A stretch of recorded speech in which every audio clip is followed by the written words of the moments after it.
Okay, Labor Day. For a lot of us, it kind of signals the end of summer, barbecues, maybe some sales. Right, the long weekend vibe. Okay. Exactly.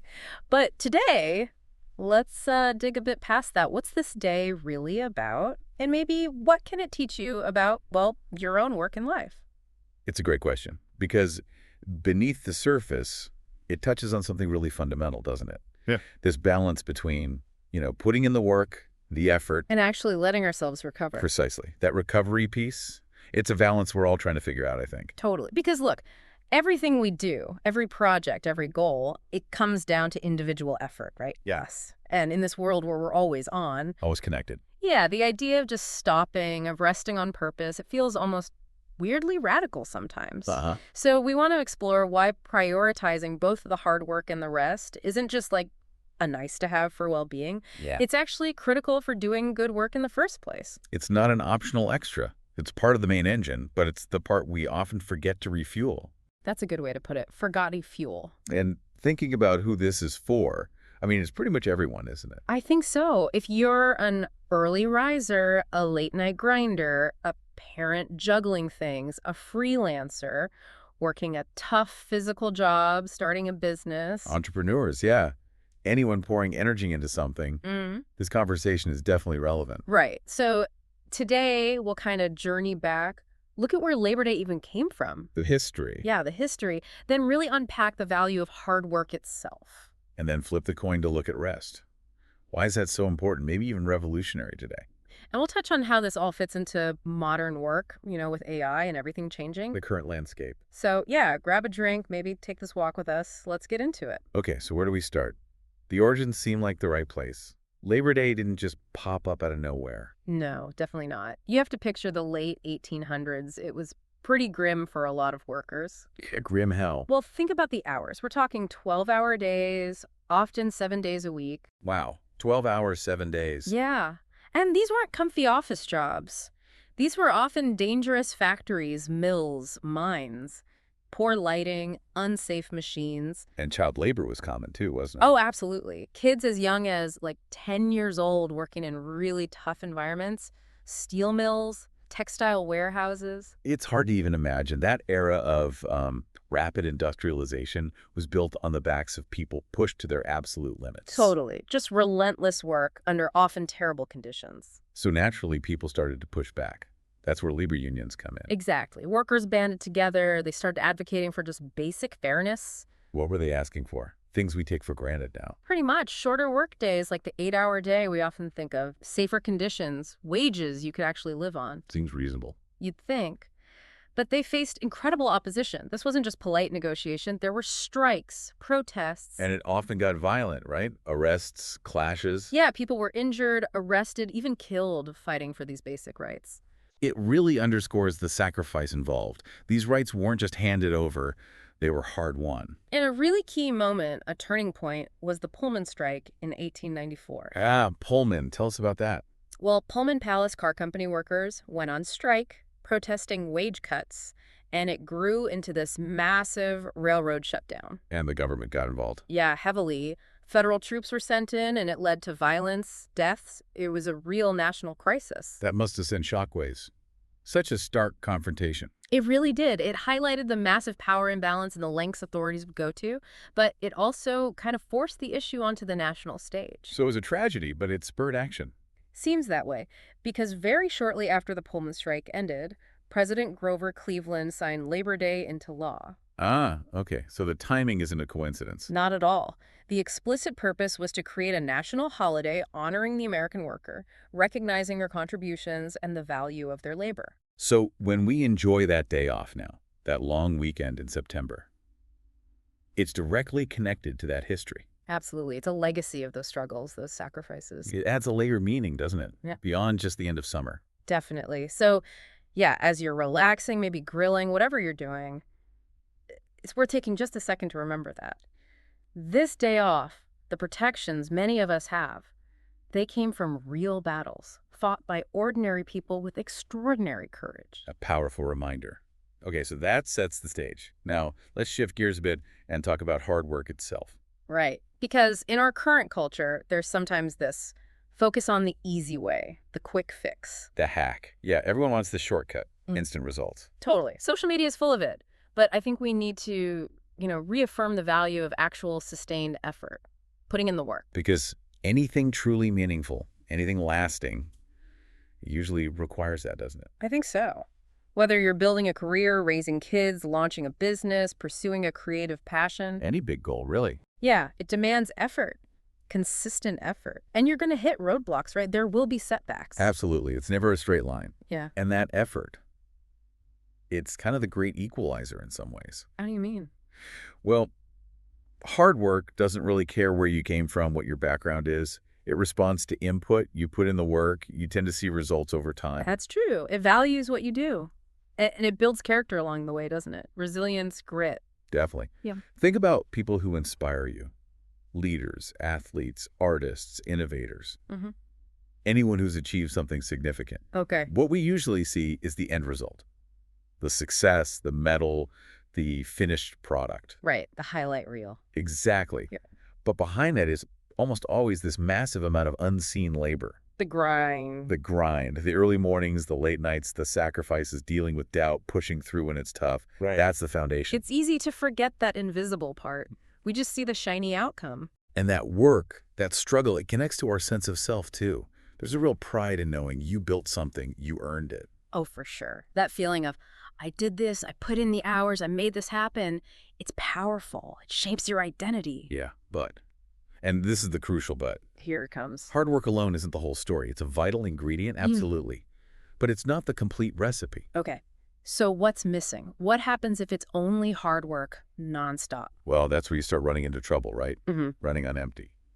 Burnout. Which leads us perfectly into this next idea, Right. rest, and why maybe now more than ever, rest is actually revolutionary. Revolutionary. That's a strong word. Let's Yeah. let's unpack that. Why revolutionary? Well, think about our culture. Doesn't it often feel like we glorify being busy? Oh, absolutely. Being so busy is almost a status symbol. People brag about pulling all-nighters. Right. It's like a badge of honor.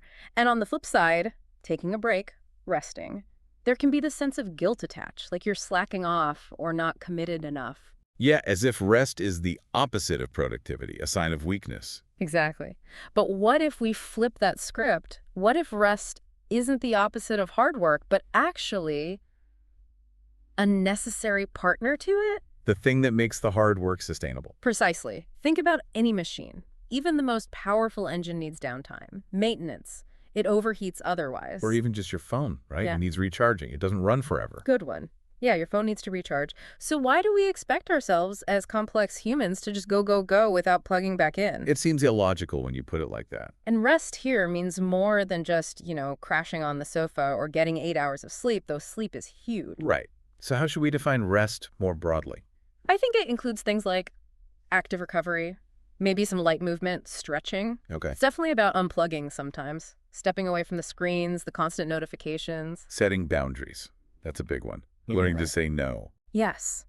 Saying no to things that drain you. Setting clear boundaries between work and life. And fundamentally, it's about listening. Listening to what? To your body, your mind. What are they telling you they need? More quiet, more movement, less input. That requires a certain level of self-awareness. It does, and the science backs this up, Research shows rest isn't just passive. It actively helps us. How so? Well, it boosts creativity, improves decision-making, helps consolidate memories, sharpens focus. The benefits are tangible. And we see this in practice too, right? High performers often prioritize rest. Absolutely. Think about elite athletes. Recovery is a massive part of their training.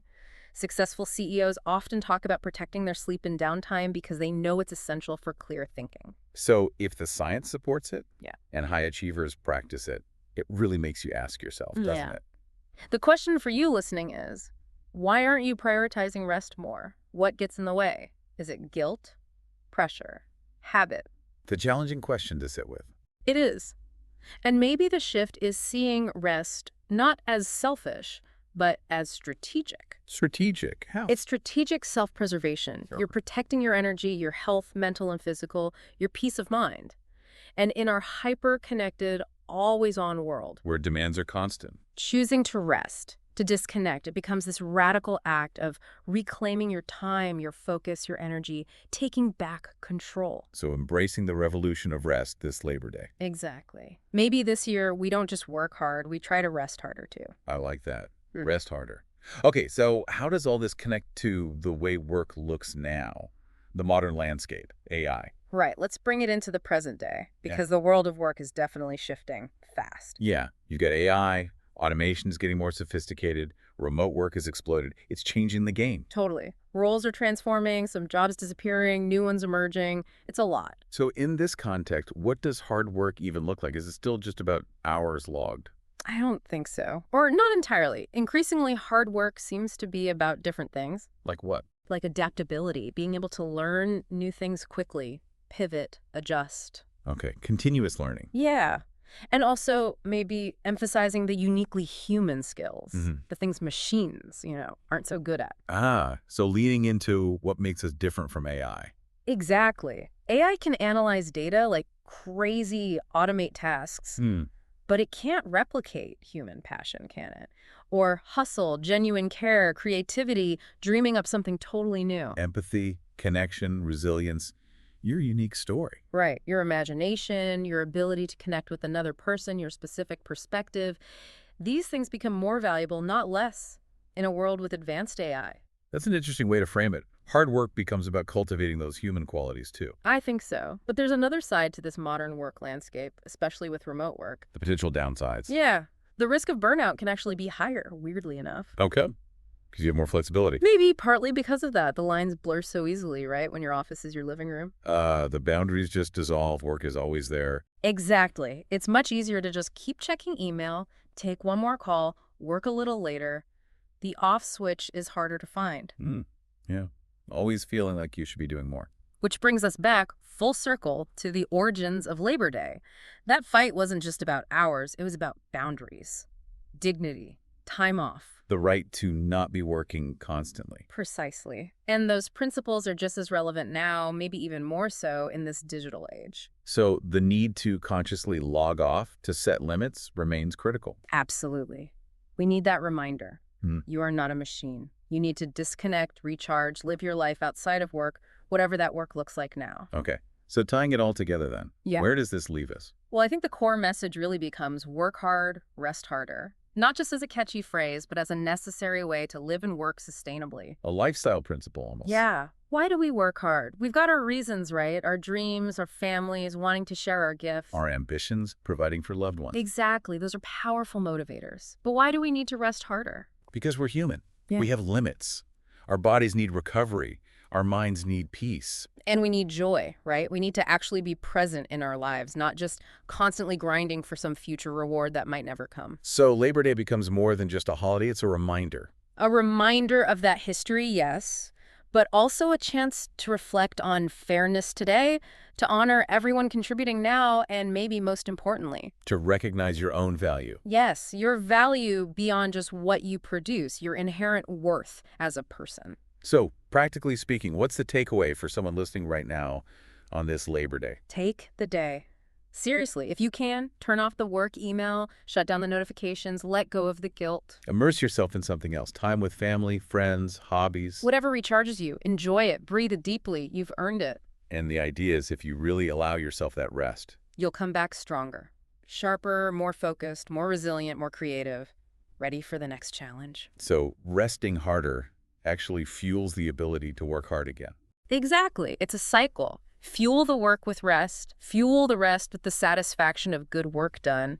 Find that balance. Work hard, rest harder. It makes sense. So thank you. Really, thank you for spending some of your Labor Day diving into this with us. Yeah, it's been a great conversation. And if this resonated, if you know someone who's maybe running on empty and needs that reminder about rest, Share this deep dive with them. please do. We'll see you next time for another deep dive. Until then, Stay driven. stay balanced and keep showing up.